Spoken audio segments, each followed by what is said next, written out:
یہ سن 1130 ہے، موجودہ عراق کے شہر تکریت کی جامع مسجد۔ ایک شیخ علاقے کے گورنر نجم الدین ایوب کے ساتھ بیٹھے ہیں۔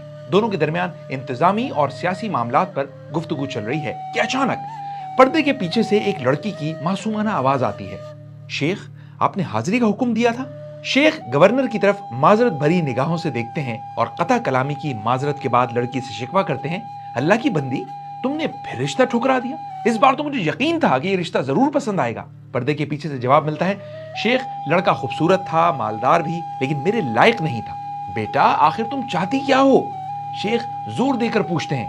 نہ چاہتے ہوئے بھی گورنر کی توجہ ان دونوں کی گفتگو پر ہے۔ لڑکی کی آواز میں کچھ ایسی بات تھی کہ وہ گورنر کی توجہ کھینچ رہی تھی۔ اسے کچھ دن پہلے اپنے بھائی اسد الدین کے ساتھ ہونے والی بات چیت بھی یاد آ رہی تھی۔ وہ سوچنے لگا کہ اس لڑکی کو بھی وہی امتحان درپیش ہے جس کا سامنا وہ خود کر رہا ہے۔ بھائی 1.5-2 سال سے گورنر کو شادی کے لیے کہہ رہا تھا، کئی رشتے بھی لایا، مگر نجم الدین کو کوئی رشتہ پسند ہی نہیں آیا۔ یہاں تک کہ سلجوقی خاندان کے رشتے بھی اس کے معیار پر پورے نہیں اترے۔ آخری بار جب دونوں بھائیوں کی بات ہوئی تو نجم الدین نے صاف صاف کہہ دیا تھا، مجھے ایسی لڑکی چاہیے جو نیک ہو، اس سے میرا بیٹا پیدا ہو جس کی وہ بہترین تربیت کرے، وہ سپہ سالار بنے اور بیت المقدس کو آزاد کروائے، اور جب میں جنت میں داخل ہوں تو اس نے میرا ہاتھ تھام رکھا ہو۔ مایوس بھائی کہتا رہ گیا، ایسی لڑکی تجھے کہاں ملے گی؟ مگر نجم الدین کو یقین تھا ملے گی اور ضرور ملے گی۔ ابھی وہ یہ باتیں سوچ ہی رہا تھا کہ اس لڑکی کی آواز پھر سنائی دی، شیخ میں ایسا شوہر چاہتی ہوں جو نیک ہو، اس سے میرا بیٹا پیدا ہو اور وہ ایسا بہادر سپہ سالار بنے جو بیت المقدس کو آزاد کرائے، اور جب میں جنت میں داخل ہوں تو اس نے میرا ہاتھ تھام رکھا ہو۔ لڑکی کی یہ بات سنتے ہی گورنر کی آنکھیں پھٹی کی پھٹی رہ گئیں۔ اسے اپنے کانوں پر یقین نہیں آیا، وہ اچھل پڑا۔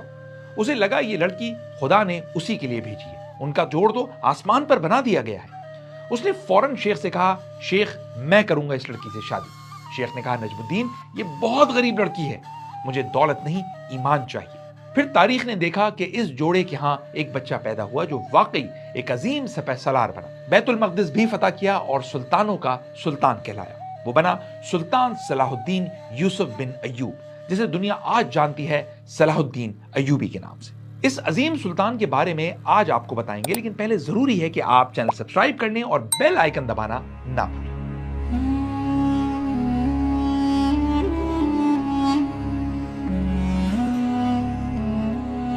سن 1138 تکریت کا علاقہ ویسے تو سلجوق خاندان کی حکومت میں ہے، لیکن زنگی خاندان کا اثر بڑھ رہا ہے۔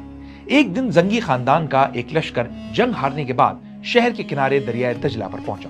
صلاح الدین ایوبی کے والد